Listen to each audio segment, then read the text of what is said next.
L'histoire d'aujourd'hui se passe en France, dans la ville de Meaux. Nous sommes le 9 juin 1994. Karine Leroy, jeune lycéenne de 19 ans, se prépare pour aller au lycée.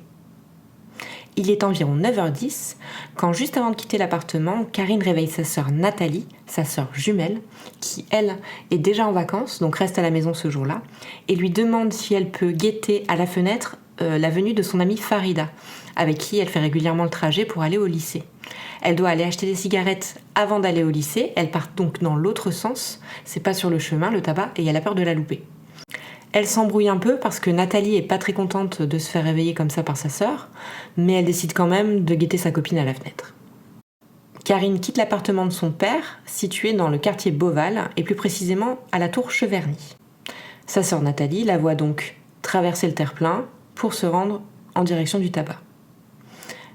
Elle ne voit pas la copine arriver, et elle voit sa sœur revenir une dizaine de minutes plus tard. Elle voit Karine discuter avec son père rapidement sur le parking, et ensuite, elle prend la direction du lycée.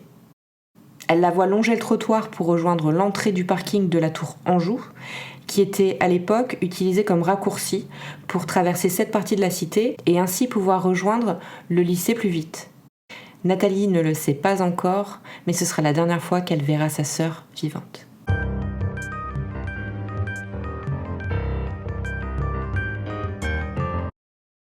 Karine et Nathalie Leroy naissent le 19 juin 1974 à Meaux. Dès leur plus jeune âge, elles sont très sportives et intègrent le football club de Meaux à l'âge de 6 ans. Karine pratique en plus du football, du tennis et du handball. Elle souhaite devenir prof de sport. Leurs parents ont divorcé, leur mère s'est remariée et elle habite non loin de là, dans la tour Aquitaine. Les filles habitent chez leur père dans la tour Cheverny. Elles sont très proches toutes les deux, néanmoins assez différentes. Nathalie est décrite comme exubérante, Karine, elle, comme calme. Ce matin-là, Karine doit assister à une rencontre sportive entre profs et élèves dans son lycée Jean Villard.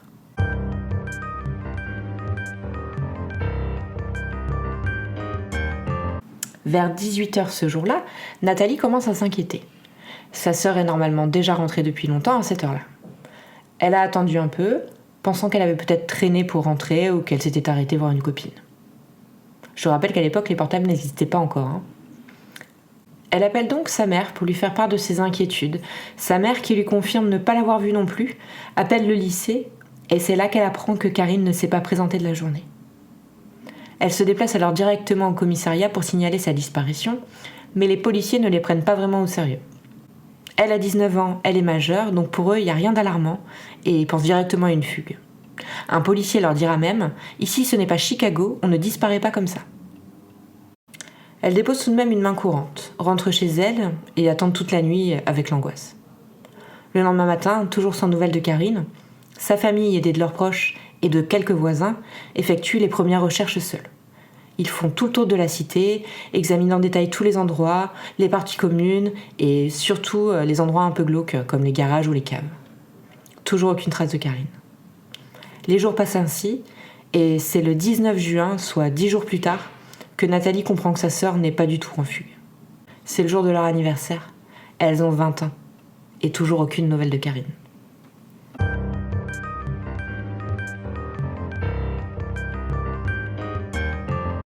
Le 12 juillet 1994, soit 34 jours après sa disparition, le corps de Karine Leroy est découvert par des promeneurs dans un bois de Montceau-les-Maux, situé à environ 10 km de Meaux. Alors c'est un bois, il faut le savoir, qui est régulièrement fréquenté par des couples. Elle est en partie dissimulée à l'entrée du petit bois et son corps est décomposé. Karine a été retrouvée allongée sur le dos. Elle est habillée mais son soutien-gorge sera retrouvé dans la poche arrière de son jean. Elle a un lien en plastique autour du cou, torsadé autour d'un bâton de bois, ainsi qu'un câble électrique fermé par un nœud coulant. Elle a été étranglée. D'autres morceaux de ce câble ont été retrouvés dans le sous-bois. Son paquet de cigarettes a lui aussi été retrouvé, il en manquait une. L'examen de son corps confirmera qu'elle gît au même endroit depuis environ un mois. De la terre retrouvée sous ses chaussures est analysée et elle est identique à celle du champ voisin, ce qui laisse penser que Karine était bien vivante en arrivant, parce qu'elle aurait marché. Des empreintes récentes d'un véhicule aux pneus larges ont aussi été retrouvées dans la terre.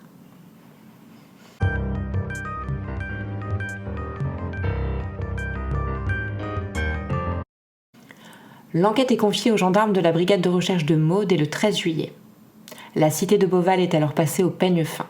Les enquêteurs sont à la recherche des lunettes et du cartable de Karine, qui n'ont pas été retrouvés dans le bois. Des plongeurs fouillent le canal de l'Ourcq.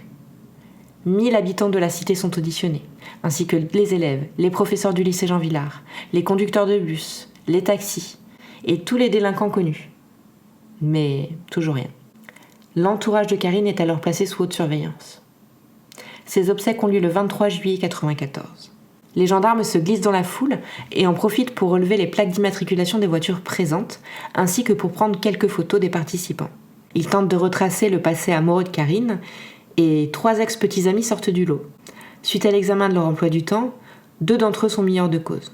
Reste le premier amant de Karine.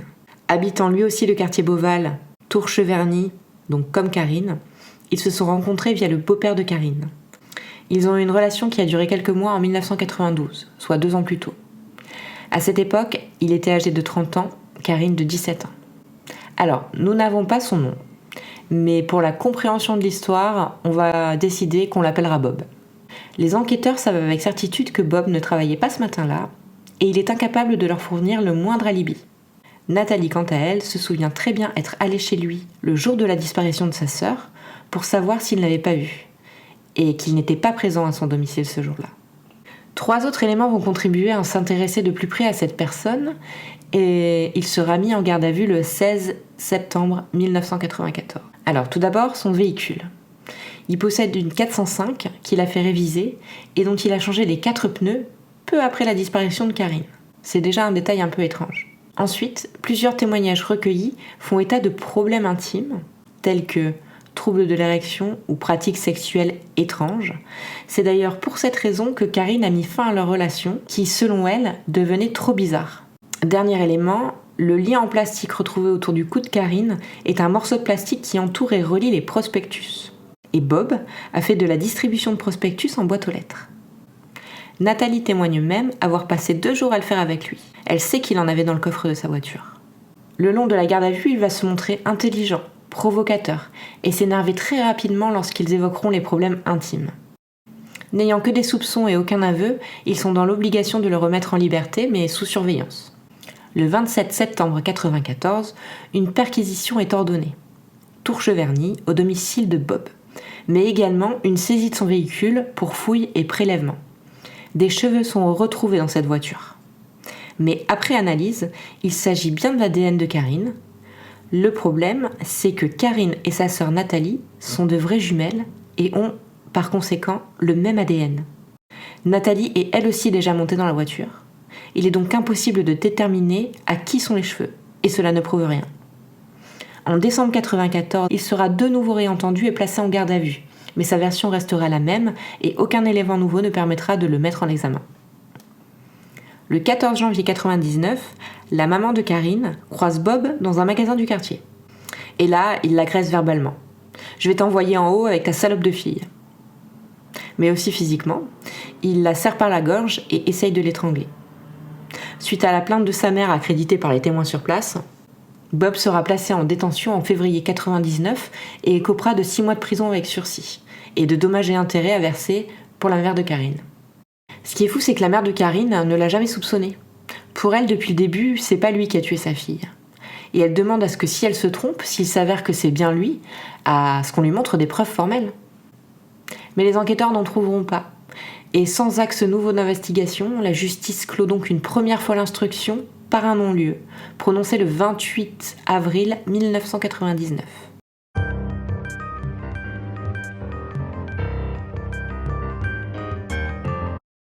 En juillet 2004, l'instruction est réouverte. Ils n'ont certes aucun élément nouveau, mais suite aux avancées scientifiques sur l'ADN, on espère pouvoir analyser une touffe de cheveux maculés de sang et un poil qui ont tous deux été prélevés sur le corps de Karine. Mais leur état de décomposition empêchera tout résultat positif. Et c'est encore un échec. À l'initiative de l'avocat de la famille, de nouvelles investigations sont menées pour vérifier l'implication d'un certain tueur en série nommé Michel Fourniret, mais aussi de Raymond Guardo, un père incestueux qui habitait Meaux. Mais là encore, rien ne permet de conclure à une implication ni de l'un ni de l'autre. Par la suite, le 30 janvier 2007, l'affaire est de nouveau classée. Elle sera réouverte en 2015 afin de vérifier cette fois l'implication d'un autre tueur en série dont l'identité à cette époque était encore inconnue, le grêlé.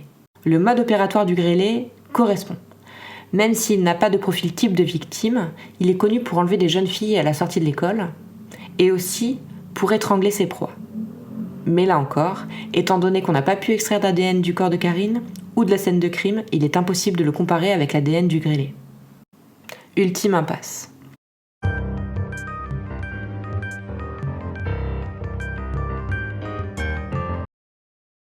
En 2021, le grêlé est démasqué grâce à l'intuition de la juge d'instruction Nathalie Turquet qui, afin de tenter de résoudre l'énigme, avait ordonné des prélèvements ADN à plus de 750 policiers ayant exercé sur un certain secteur dans les années 90. François Vérove, dit le grêlé, ne se présentera pas au rendez-vous et mettra fin à ses jours, laissant une note avouant un demi-mot avoir commis des crimes horribles. Depuis, une équipe spécialisée tente de retracer son parcours et pouvoir le relier à certains meurtres toujours non élucidés. Ils apprendront que François Vérove, de 1993 à 2000, habitait à Lomperrier, en Seine-et-Marne, à seulement 25 km de Meaux. Qu'il est donc tout à fait possible qu'il soit impliqué dans la mort de Karine. Mais là encore, il faudra compter sur les avancées de la science pour pouvoir le prouver. Passons maintenant à la seconde partie de cette vidéo, la partie théorie. Restez bien jusqu'à la fin pour pouvoir voter pour la théorie qui, pour vous, est la plus probable. Elle est contrôlée sur un petit chemin forestier par le grêlé, qui exhibe une carte tricolore en disant c'est la police, vous n'avez pas le droit de vous trouver là. Et qu'il l'embarque, il la menotte, et il l'embarque dans sa voiture. Et il lui dit, je vous emmène au poste. Et il roule.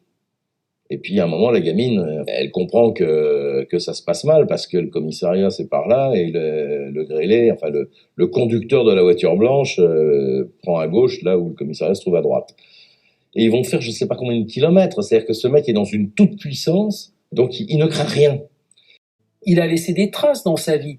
Et si on retrouvait tout le long de son passage, quand on aura reconstitué, c'est ce qui va se passer, tous ses déplacements, toute son existence, les endroits dans lesquels il a vécu, les hôtels où il a dormi, les endroits où il est allé passer des vacances, les personnes qu'il a connues, et on va coller le calque sur toute sa vie, on va coller le calque des affaires non élucidées. Il va peut-être y avoir des surprises, des grosses surprises pour les enquêteurs.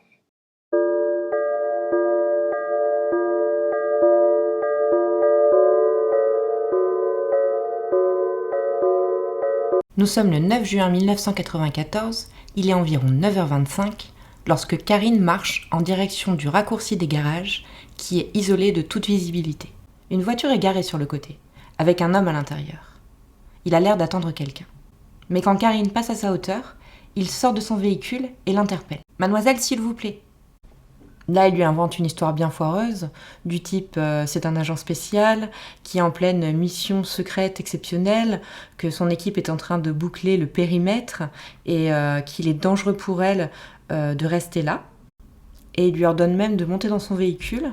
Il lui dit que c'est lui qui va la conduire au lycée parce que c'est trop dangereux pour elle. Karine a 19 ans et elle pense être devant un représentant des forces de l'ordre. Alors elle va certainement pas la ramener et elle s'exécute. Et une fois montée dans la voiture, il lui met directement les menottes. Elle trouve ça un peu bizarre, mais lui dit que c'est pour sa sécurité. Elle finit par le croire. Une fois dans la voiture, Karine comprend qu'il ne prend pas la direction du lycée, mais il lui dit que c'est normal, que vu l'opération en cours, il est obligé de faire un détour pour y accéder.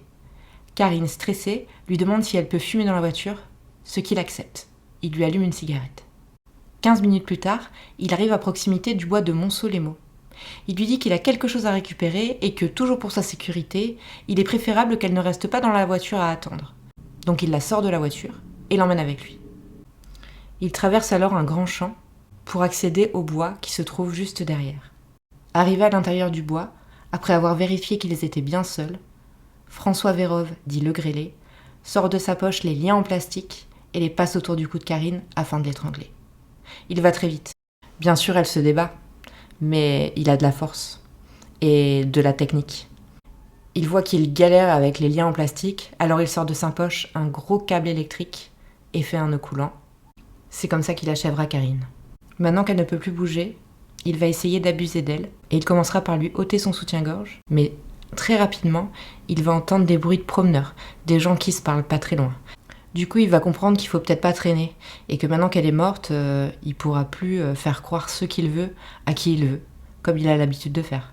Il préfère délicatement replier son soutien-gorge et le mettre dans la poche de son jean, ramasser ses lunettes qu'elle a fait tomber par terre, qui sont cassées, et quitter les lieux. Sur la route pour rentrer chez lui, il déposera dans une poubelle le cartable de Karine, resté dans sa voiture, ainsi que ses lunettes.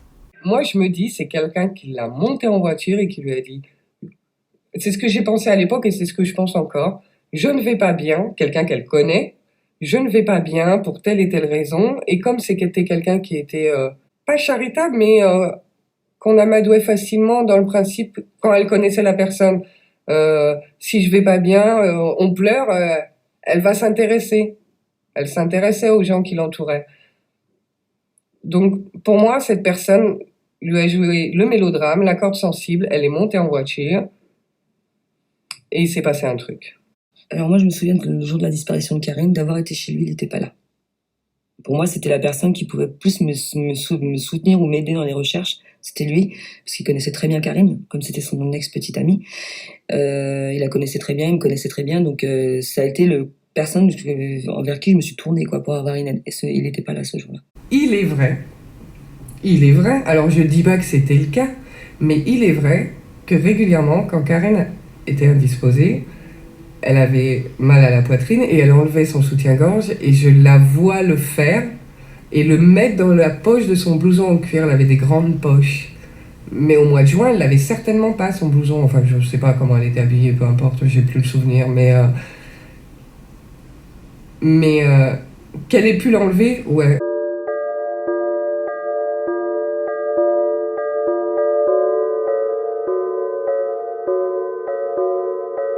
Imaginons que Bob avait plutôt mal digéré sa rupture avec Karine et que depuis, il l'a stalké.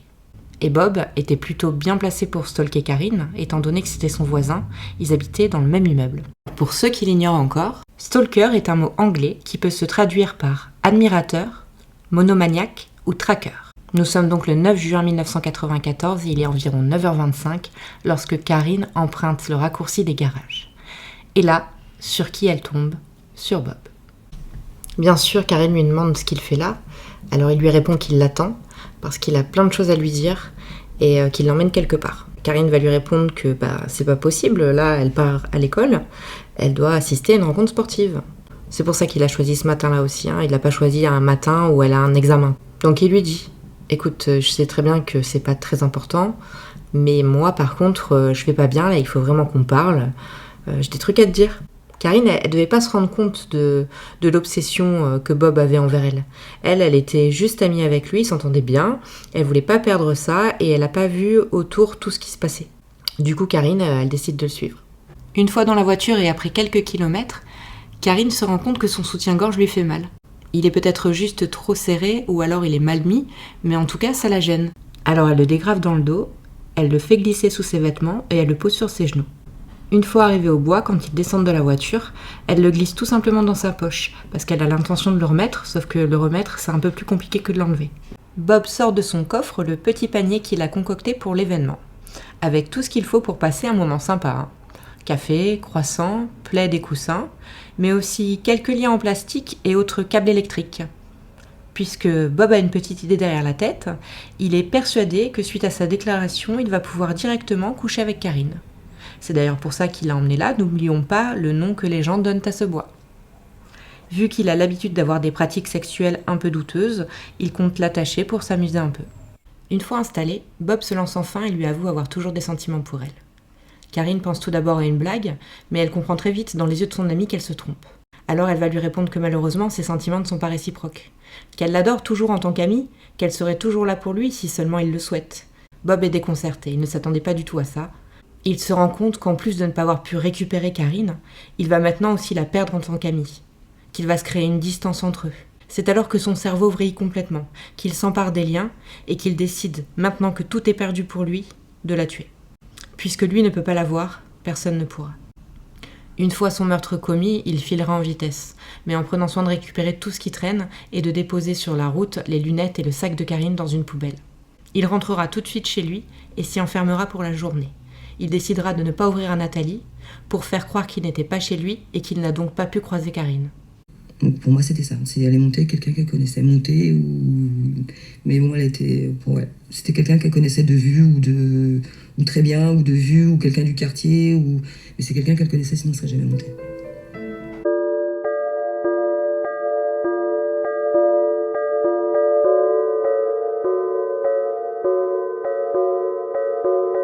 Je me suis souvent demandé, en réfléchissant à cette histoire, avec les indices que nous avons, qui pouvait vouloir la mort de Karine. Si sa mort était préméditée, si c'était un assassinat, pourquoi? Quel serait le mobile? Cette théorie purement spéculative pourrait expliquer sa mort. Imaginons maintenant que Karine fréquentait depuis plusieurs semaines un homme marié. Une liaison avec un homme marié impliquerait le secret et pourrait expliquer qu'aucun proche de Karine n'était au courant, pas même sa sœur jumelle. Allons plus loin. Cet homme pourrait même être un voisin lui aussi, habitant du quartier Beauval, et pour ne pas éveiller les soupçons ni être démasqués, ils auraient eu pour habitude de se donner rendez-vous dans le fameux bois des amoureux. Et que depuis un certain temps, elle le pressait de quitter sa femme en le menaçant d'aller tout avouer s'il ne faisait pas les choses rapidement. Imaginons alors que Karine commençait à en avoir marre de cacher cette relation. Imaginons que cet homme infidèle n'avait pas envie de quitter sa femme pour Karine et que la jeune fille devenait alors gênante pour son mariage.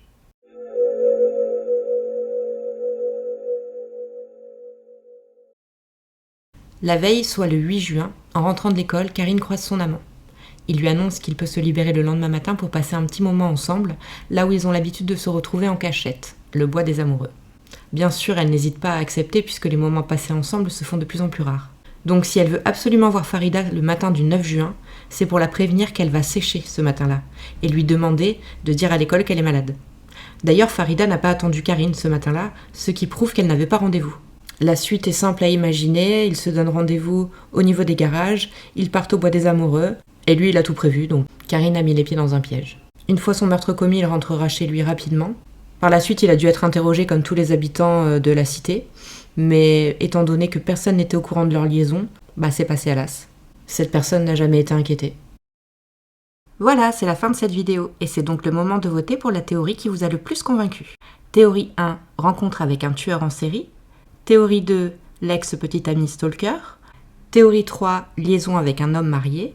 Ou théorie 4, la vôtre. Et si vous avez votre propre théorie, n'hésitez pas à la partager en commentaire. Pour voter, rendez-vous tout de suite dans l'onglet communauté de ma chaîne. Vous y trouverez le sondage que je n'ai malheureusement pas pu intégrer dans la vidéo.